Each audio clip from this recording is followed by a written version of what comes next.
Peace. Good morning. I'd like to welcome you back to another edition of the Foul Playland. As always, I am a certified player of Brooklyn, coming at you with a morning edition of the Foul Playland. If you're just finding the show by chance, do help me by sharing, subscribing to my content. But with that, I don't want to waste time. Let me get into the story of the day, or some of the stories of the day. And yesterday I couldn't make a stream because not much had really happened yesterday. Besides, like a lot of the talk of the New York City mayoral candidate Zohran being national news. Again, I have people from other states that, when they talk to me, ask me about the Zohran guy, expecting me to know a little something about him, and similar to Barack Obama, actually in a more cloak and dagger fashion than Barack Obama, this Zohran guy has come out of nowhere, and he seems to have a lot of liberal money like pushed behind him. He's become the darling of the media, and not much in the way of people knowing like what his plans are for New York City. I'm only touching bases on it because, again, it's my city, New York City, being that I'm from Brooklyn, New York, and it's definitely a cause for concern that a essentially nobody who's only been in the country for 6 years. I think he was raised in Africa, and he's from Indian descent. That's Zohran, has now all of a sudden been propelled to the top of the political sphere here in New York City and nationally. I've if you look back on a lot of his press, or like a lot of the way he was covered in the past, Zohran, even before mentioning the fact that he's running for New York City mayor, they covered him as if he had future aspirations.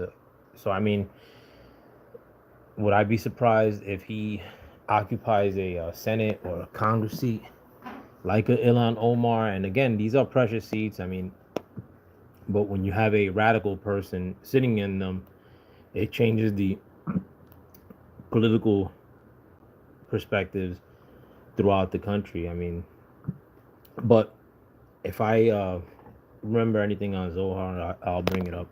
The main thing I wanted to talk about was this Diddy case, and I choose not to touch the Diddy case that much because it's more along the lines of entertainment. The one thing that people, but it does cross into politics, which is more of a subject that I like to mess with, I guess. But Puff Daddy is a political figure in the sense that for many years, for many decades, actually, Puff Daddy was a Democrat operative by his Rock the Vote campaign, or it wasn't his necessarily, but he was definitely the face of Rock the Vote, which was a way in which the Democrats or unknown people would try to funnel young people into voting. And a lot of young people that were listening to MTV at that time, where the Rock the Vote campaign was mostly popping off at, these are people that were like around the time Eminem was first coming out, when Biggie had first died. Hello, Capybara vlogger. And it's kind of like my era when I was entering into adulthood, where I was starting to see this Rock the Vote campaign. And at that time, I was liberal myself. Not that I like Puff Daddy. I didn't like Puff Daddy. I never liked Biggie. Never liked Bad Boy that much, even when I did like rap. But during that time, I thought it looked cool. Like they had like these cool T-shirts that said "Rock the Vote," and it had like a instead of the V, it showed like a box with a check in it in place of the V. It was a campaign that was clearly aimed at trying to bring in young minorities, which at that time, I mean, I consider myself a so-called young minority. Um, and any bit of national media that the hip hop crowd was getting, I thought was a good thing. And I'm, a hip hop fan. I'm rooting for the music. And at that stage, hip hop is kind of like becoming the biggest, surpassing like rock form of music in the world. During the late '90s, and here, I mean, Puffy was probably one of the biggest players in hip hop at that point. The biggest artist, according to some people, like the best lyricist of all time or the best rapper of all time, Biggie, which I don't agree with that notion either, was just killed. And Puff Daddy had made a career on his own, and I think he had I forgot the name of Puff Daddy's album. I think something Family. I don't know. Don't care either. But around that time is when you first started seeing kind of like the part. Like, I mean, even before that, you had a instance in which Puff Daddy had parties prior to him blowing up, like in Harlem. There was a stampede at City College in a party that Puff Daddy threw with along with Heavy D. But this is kind of like predating the Bad Boy days. So he was kind of like known as like hosting these parties. Like, I think he would do parties at Howard University as well in Washington D.C., a historically black college. But the time in which I'm mentioning, around the time of the Rock the Vote thing, is kind of like the beginning of Puffy doing these bigger parties with more reputable celebrities, including whites. I mean, like, now it went from like being a hip hop party in the past into a more A-list celebrity kind of parties, like where you would like see, Tom, like stars of the ilk of like Leonardo DiCaprio or Tom Cruise, big names that were attending these Puffy parties. All the while, Puffy's also pushing this Rock the Vote thing, which is clearly helping Democrat candidates. Because again, you're trying to get young people who usually vote Democrat to vote, and that's gonna swing more votes to Democrat candidates. A lot of people in this country are not very smart, American. But then you also had these A-list parties that now Puffy's getting involved with. And again, this is a decades-long operation in which Puffy's doing these A-list celebrity parties. Puffy's also a big-time advocate for the Democrats. In fact, Puffy didn't really go out there and make it seem as if he wanted people to vote for anybody towards the latter portion of his political opinions.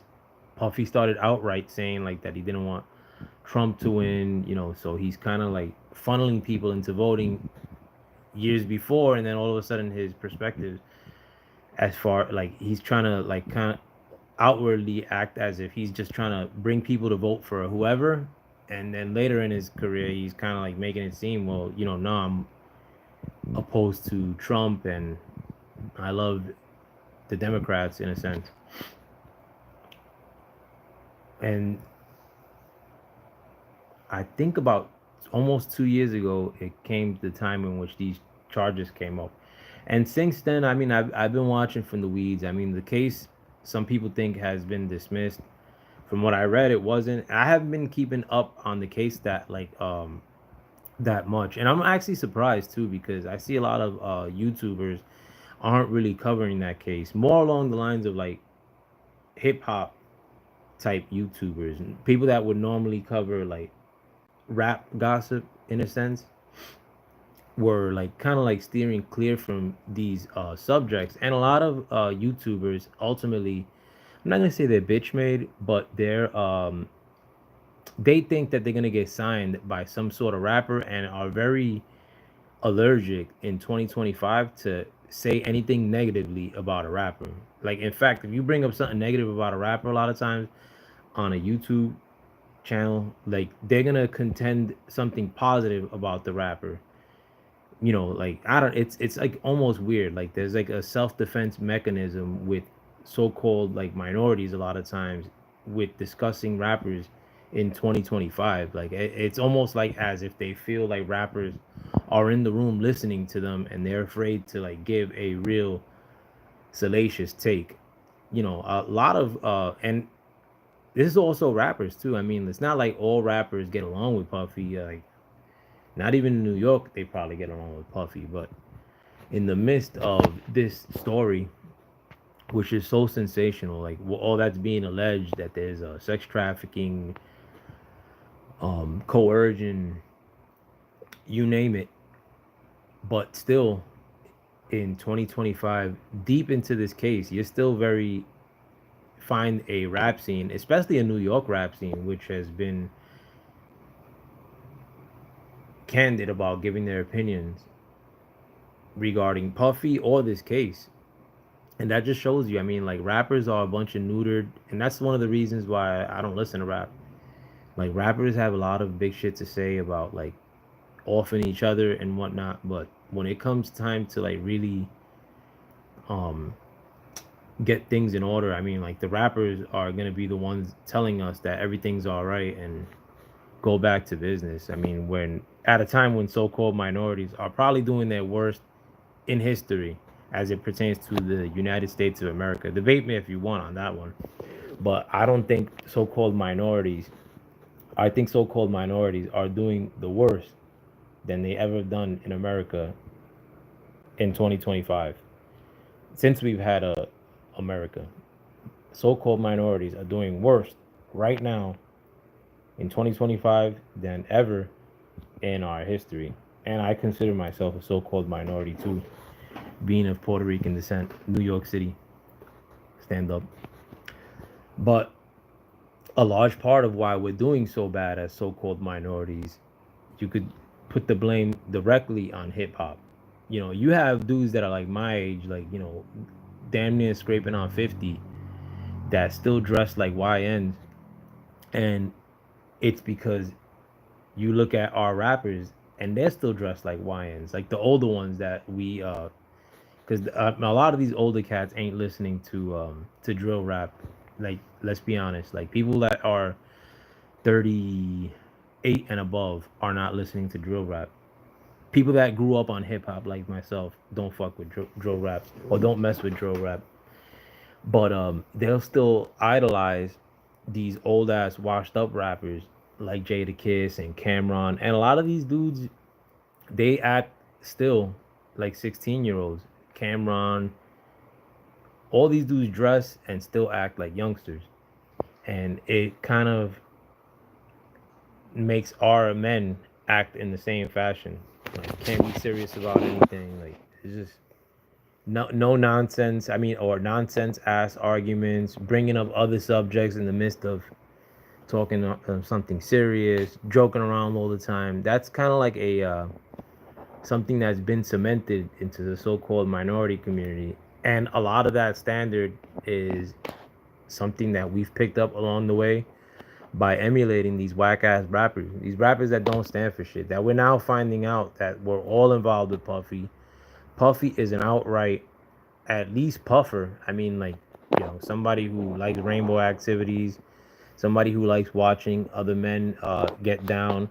And I guarantee you, I mean, if Puffy were to be cleared of these things, as far as the criminal allegations, and it's just found out that he's just this freak and who probably enjoys the company of men, there'll be 100 rappers lined up trying to get into the midst of Puffy after this case, should he go free. I have a feeling, I mean, it's just my suspicion. I'm not rooting for anybody to go to jail, but I think that this case is far bigger or has far bigger implications than what is being let out.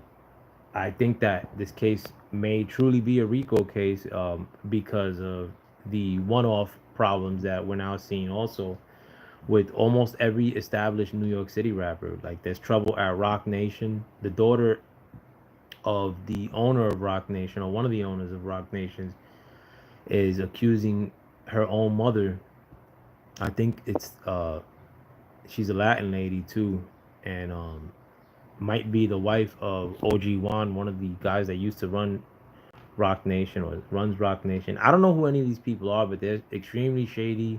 Supposedly they're from Harlem. I've heard that OG Juan was like a snitch or something in a past iteration, and then out of nowhere he kind of gets boosted into becoming the president of Rock Nation suspiciously, like.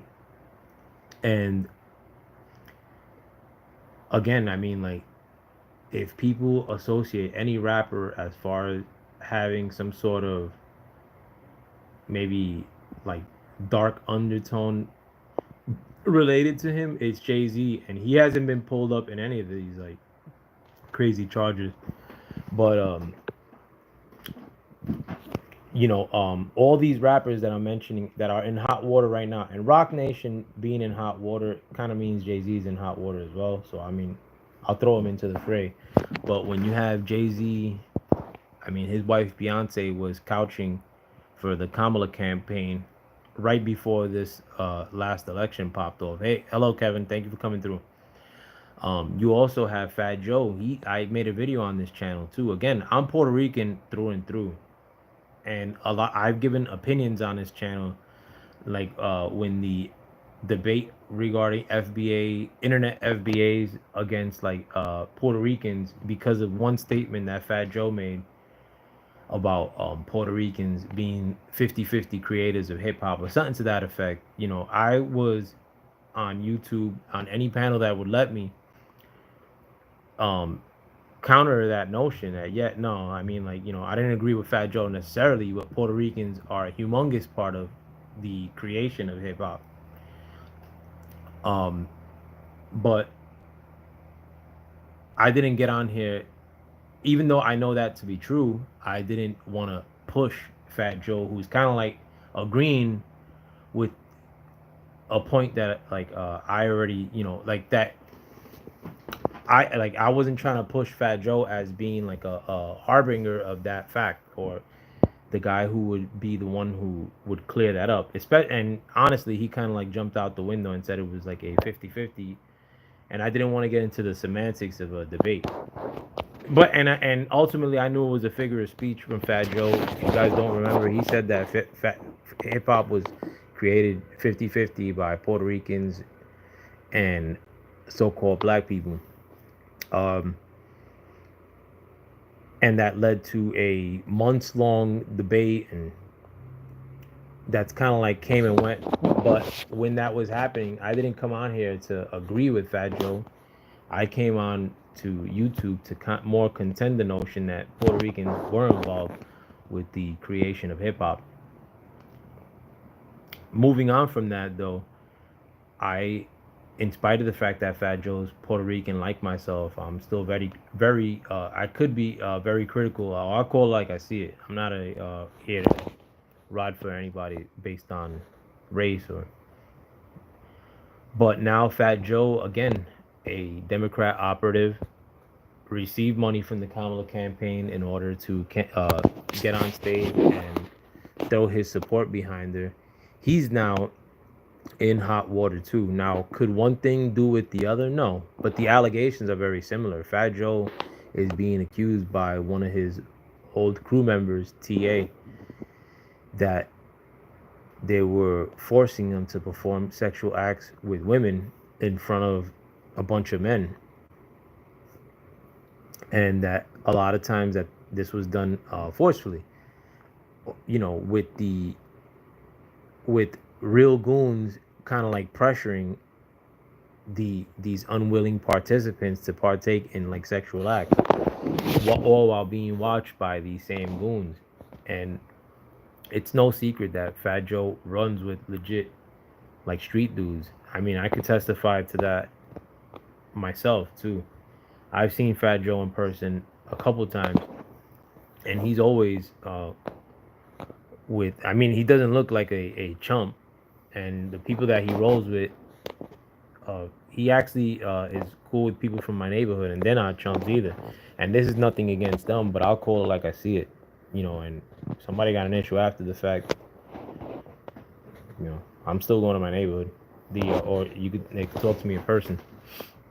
But outside of that, now he's being accused of kind of like a deviant sexual activity that's brought on by the fact that he has a little army of people that could force people to do things against their will. And he has this power as a record executive and a player in the hip hop community. And it's just, I don't know if it's coincidence or not that he's also embroiled in these kind of things.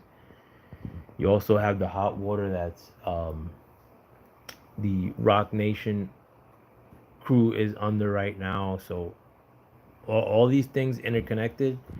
I can't say, I mean, but it's very suspicious. All these camps like kind of like had beef with each other too. I mean, it was never really much evidence of Jay-Z and his Rockefeller crew working alongside Bad Boy, like collaborating or anything like that. Um, Fat Joe actually had beef with Jay-Z for many years. All these people are cool now. Like, make no mistake. You also had a little bit of a crossover where like there's evidence of Fat Joe messing with Puffy. I think Puffy did the hook on a Fat Joe song off his second album. I think no, it was the album that had Johnny Blaze, um, that crew track. But now, and in New York too. I mean, being from New York, it's not like Atlanta or California. In that, if you're an Oakland rapper, for say, like in California, you may have zero to do with some LA rapper, and even most LA rappers. Like, I mean, like it's. There's a chance that you may never run into like another LA rapper, even though you're from LA. Like, it's more of a chance that you'll bump into people, frequent with people as a New Yorker, because the way like things are laid out in New York. At at some point, you everybody in New York has to go to Manhattan. Like all the clubs, like there's no real Bronx clubs like that. Like the clubs in the Bronx are ghetto, and like they have a bad reputation for violence. Same thing with Brooklyn. There's no real Brooklyn clubs like that. So when everybody goes out in the hip hop industry, especially in the '90s, again, I was a big time club kid in the '90s.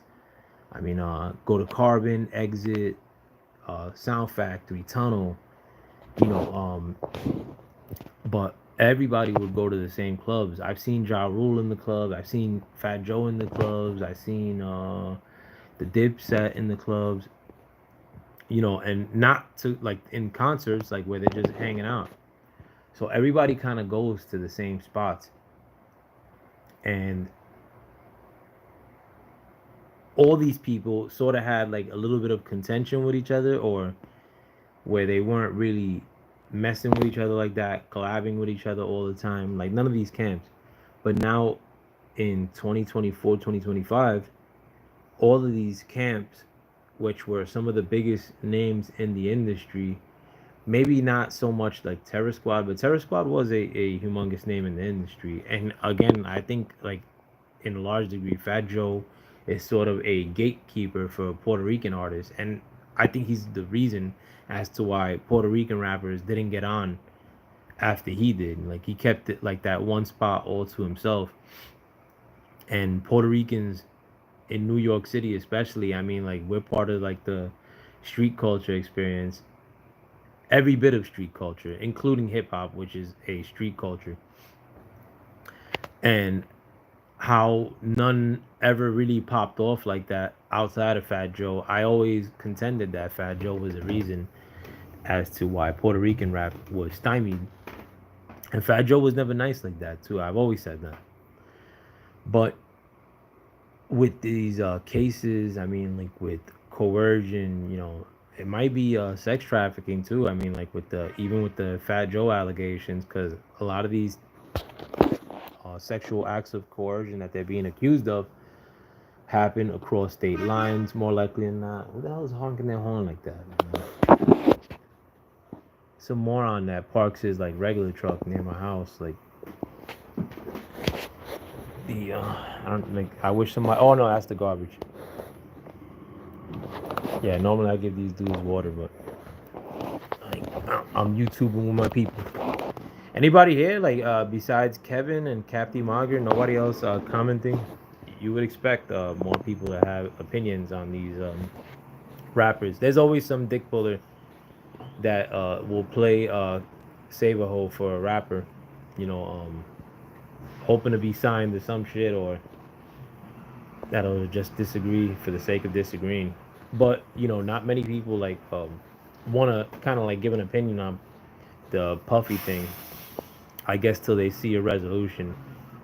Um, is Puff being done unjustly by like the system? I don't think so. I mean, like besides being like a freak, which what you do behind closed doors is up to you. As long as people aren't being coerced, who cares? But it seems as if there's a lot of evidence of Puff doing what he does by way of forced coercion. And again, too, before these allegations came out, I mean, like people want to act brand new, but Puffy had the kind of like reputation of being like a little bit of a puffer, or maybe somewhat interested in men, or um, also he was seen as a little bit of a piranha, a biter when it comes to his production. He would take songs that were already popular and just fake remix them into rap songs.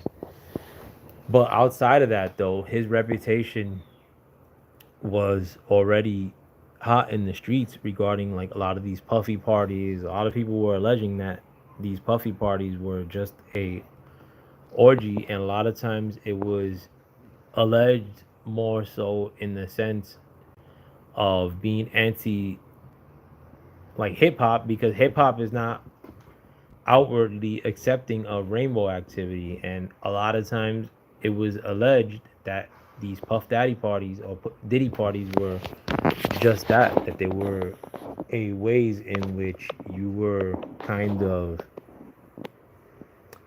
lured into rainbow stuff. But now, I mean, 2025 is just lit. Everything about 2025 is going to be salacious. And the conclusion of this case, I mean, from what I heard, like they were charges that were dropped, and from what a lot of legal people on YouTube are saying is that the charges weren't dropped, but that the juries were not the smartest people. Again, they're picking from New York City residents, which a lot of my fellow New Yorkers, especially nowadays, are pretty stupid. So they had to do different jury instructions, I guess, and they had to hone in on certain charges while kind of not focusing on other charges that he was being accused of. From what I see, I think this case is getting ready to wrap up. Um, a lot of people are under the expectation that Puffy will go free. I can't call it. Every black celebrity that's been accused of something, whether right or wrong, they usually, especially on these big cases like this, Cosby, R. Kelly, they usually end up going to jail.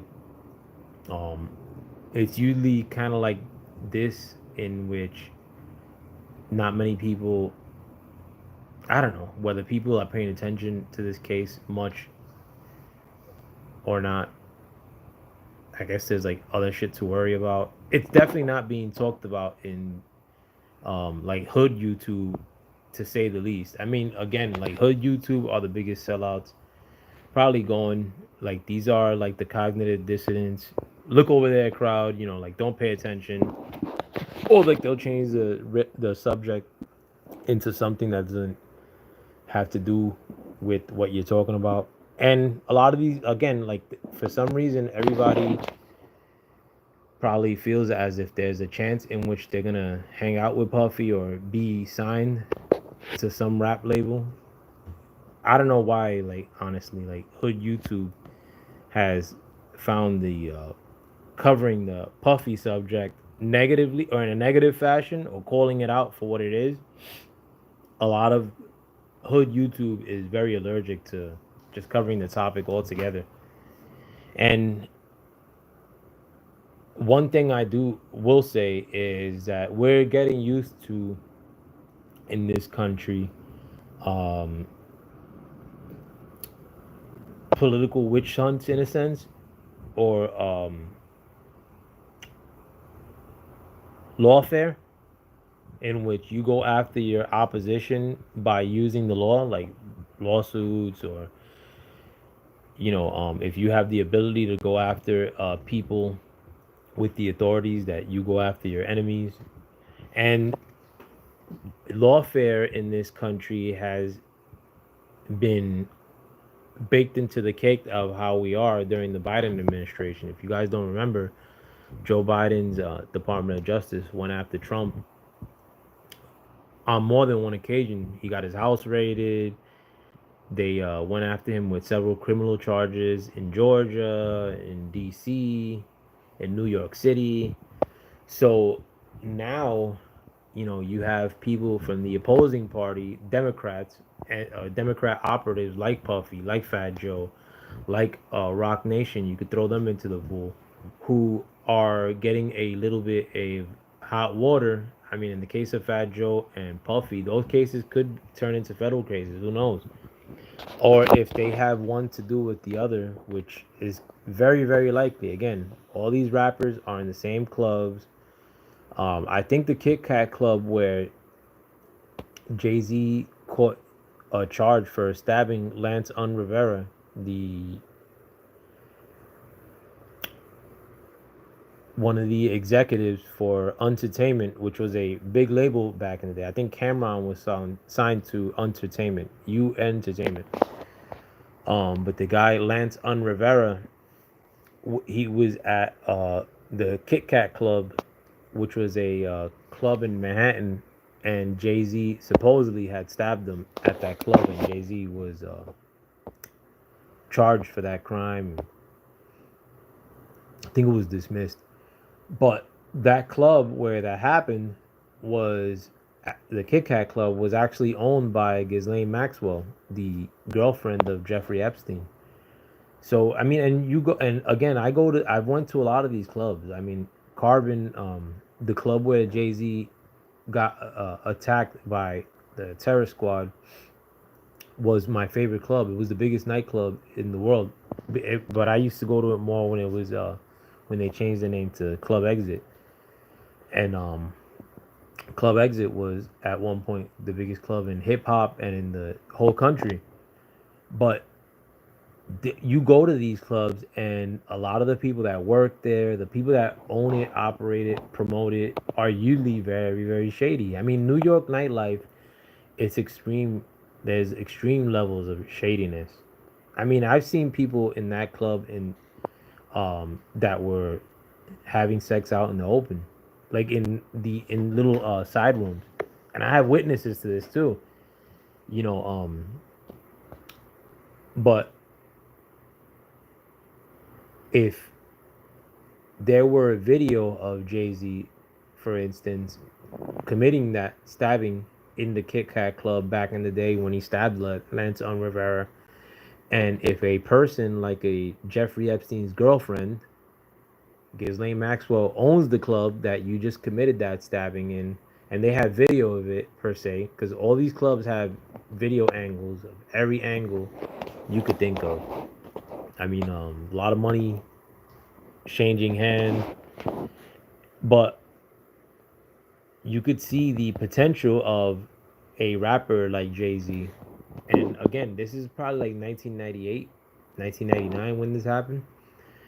What if in 1999, 98, when Jay-Z was an up-and-comer, was told by these people who we now know are political operatives at the very least, or blackmailers at the very least, like the Epsteins, Ghislaine Maxwell, What if they got to him that early and told him, listen, like, we'll give you everything you desire in life, but when called upon, you serve us.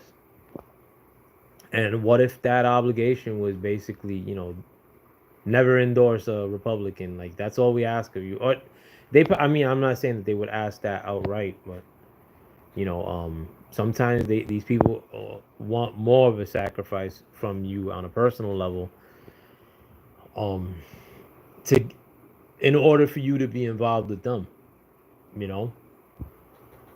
But again, Puff Daddy's looking like what he had going on was a sort of Epstein operation. I mean, which you're trying to get people into these parties, maybe compromising situations in which you have evidence of them in compromising situations. I mean, that in itself, I mean, is sort of flying over people's heads. And they probably look at it as, oh, maybe Puff will try to squeeze a different rapper that he got video of for a couple grand. But nah, it's not why these people do what they do.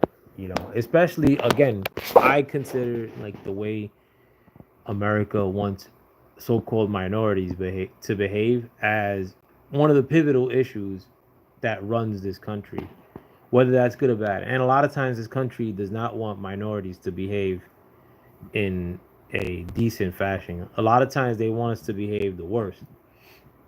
And when you have a hip hop crowd that is extremely compromised, in the case of New York, at the very minimum, where you have, again, allegations that there's these sexual parties that happen, allegations that at a minimum, you have to have sex in the company or in presence of other people watching you. I mean, you probably wouldn't want that stuff to get out there, one, but two, I mean, if you didn't want it to get out there, what would you be willing to do in order for it not to be exposed? And again, this is the main cogs of the New York City hip hop community, all under hot water right now in 2025. Again, 2025 is going to be the littiest year on record.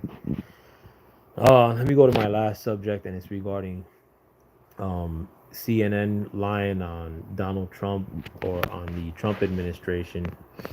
Yesterday, there was a story that broke, or a press conference that came out with Caroline Levitt, Trump's spokeswoman, or I forgot, the press secretary.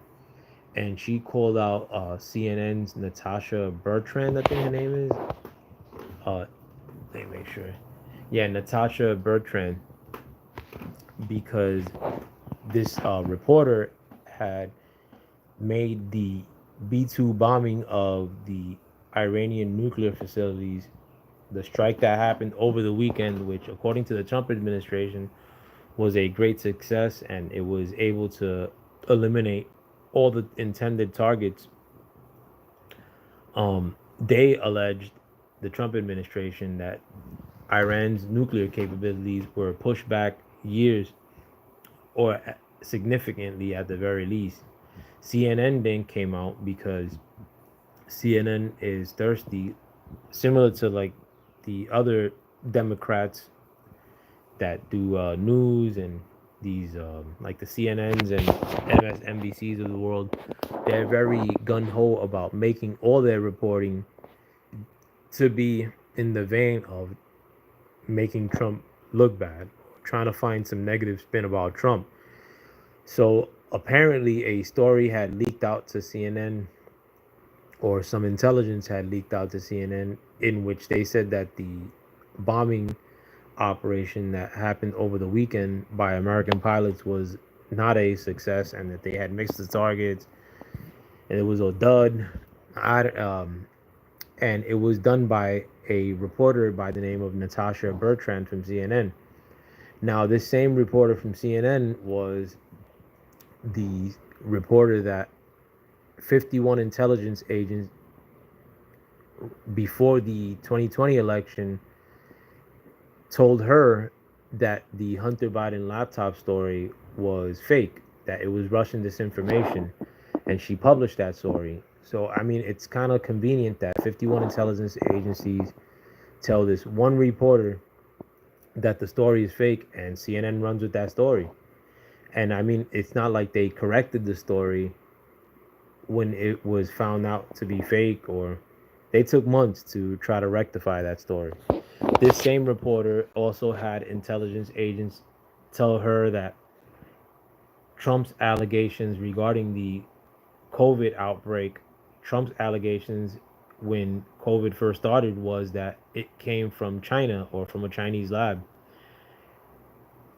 Natasha Bertrand, the CNN reporter, also was told by intelligence agents that the lab leak theory from China was fabrication, and that it came from wet markets, and that Trump was wrong again, only to find out again years later that the lab leak theory, or that COVID actually did come from a Chinese lab.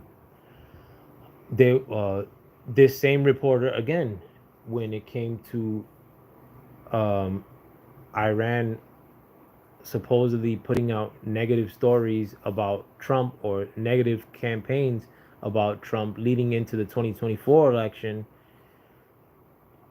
uh, she alleged that that wasn't happening, and it was proven to be true.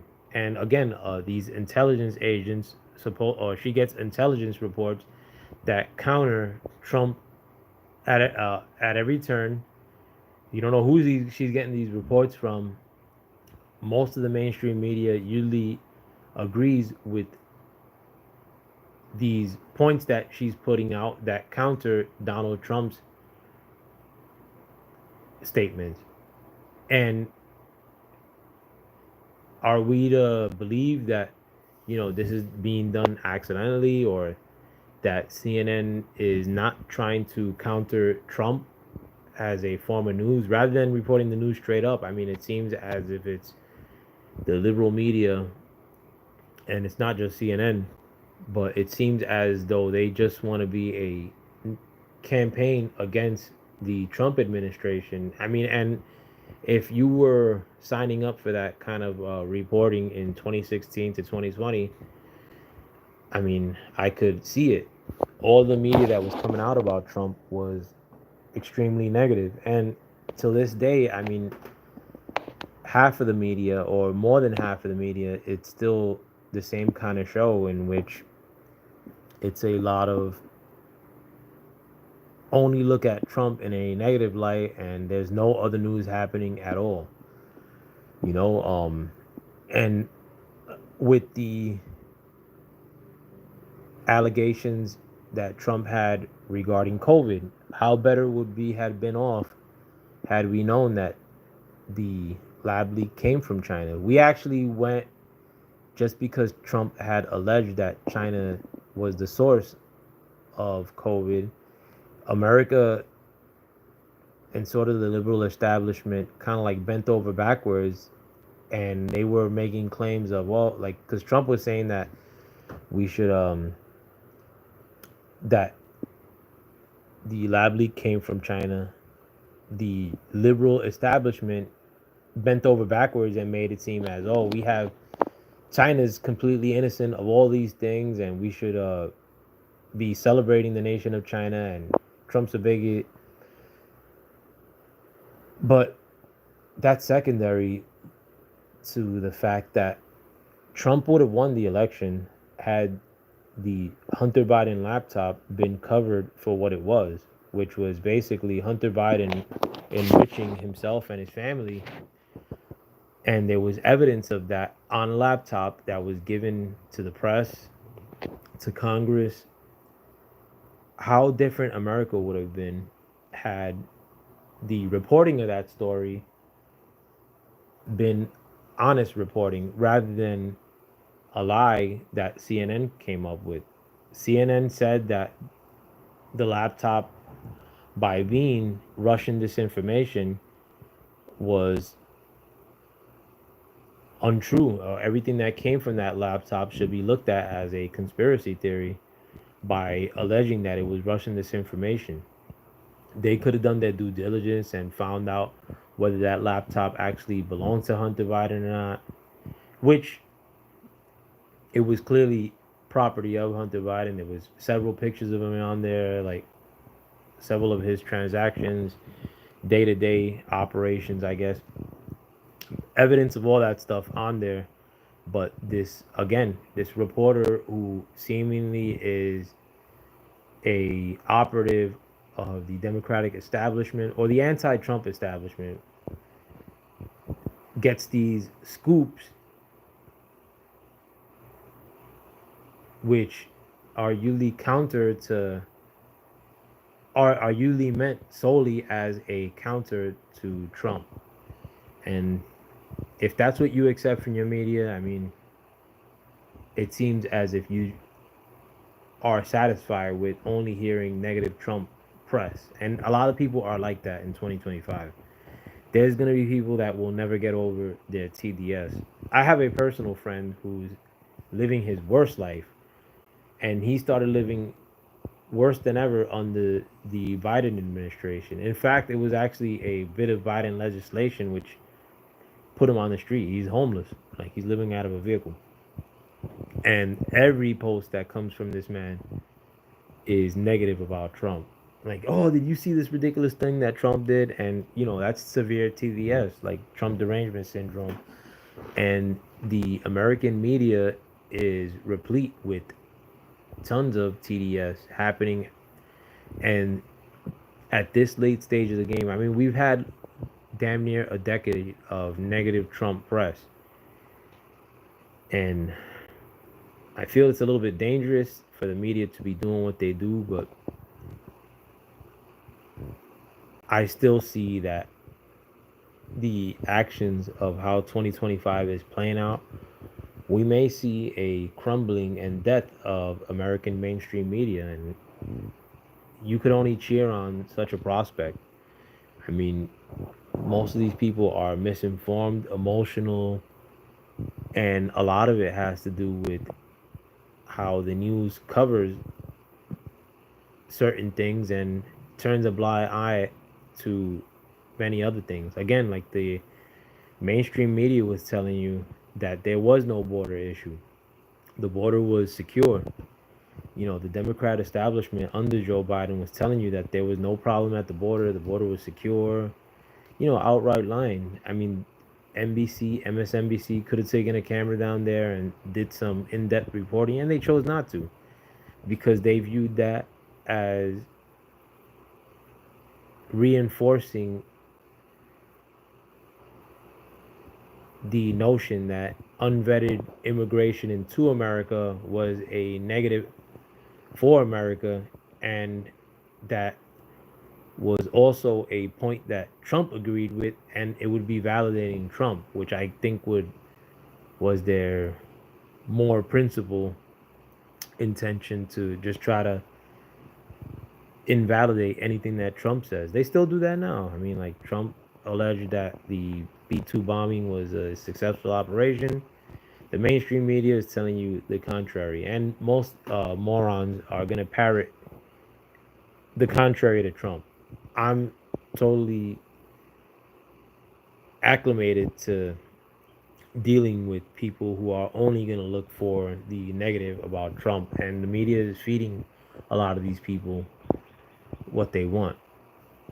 But I'm not here to couch for Trump or to push MAGA outright. I mean, a lot of times I make any sort of political content and I'll have like people with severe cases of TDS making it seem as though I should be moving on from speaking negatively about the Biden administration. Although living out in a suburb of New York City right now, I'm still suffering through seeing Biden era immigrants entering into my suburb in which I live in now as we speak. You know, my mom still lives in Brooklyn, and my neighborhood, Sunset Park, Brooklyn, inundated with migrants that came under the Biden administration. But again, the media and TDS sufferers turned the blind eye to unvetted migrants, to COVID, to mandates, forced mandates, to jab hesitancy. Anything that they thought would make Trump look bad, TDS suffers and the media, the mainstream media, would turn the blind eye to it. And they want you to keep doing the same in 2025. But we're here to tell them, listen, we're more informed than ever. If you're not informed, it's because you don't want to be. But if I could give one bit of advice, is basically chuck that TV. I mean, don't chuck your TV out the window, but don't listen to anything that the mainstream media is telling you. The real news is on YouTube, and not everybody on YouTube is telling you real shit. In fact, most of the people on YouTube are cock gobblers. But nevertheless, I mean, do your own due diligence. I mean, find the real where you can. I mean, it's out there. I would like to recommend certain channels, but I don't want to disinclude anybody, I guess, or not include anybody. But if you like what I'm saying, I mean, do help me grow this channel. Like, share, subscribe. YouTube doesn't like what I'm saying. YouTube doesn't like that so-called minorities, like myself, Puerto Rican from New York, say things that may affect the liberal establishment. YouTube, the powers that be, only wants liberal so-called minorities. Myself, I was a liberal minority up until less than a decade ago, but I see things for what it is. Not like I'm a Republican now, but I would definitely wouldn't consider myself liberal in 2025. The liberals have gone to lunacy, and sanity is something that should be retained at all costs in 2025. And if coming to my channel helps you retain your sanity, we'll navigate together, my friends. But I will not likely make content tomorrow. I'll see. Maybe I'll come through later today. Sorry I couldn't do anything yesterday. My back has been killing me, dogs. I mean, but I'm gonna try to do my best for maybe come through later today. If not, I hope you guys have a wonderful weekend. Thank you for stepping into the Foul Playland with me. As always, I am Sir Foul Player of Brooklyn, and you'll find me on this channel so long as there's people coming to check me out. But with that, I hope you guys enjoy the rest of your day. Don't get in trouble this weekend. Peace.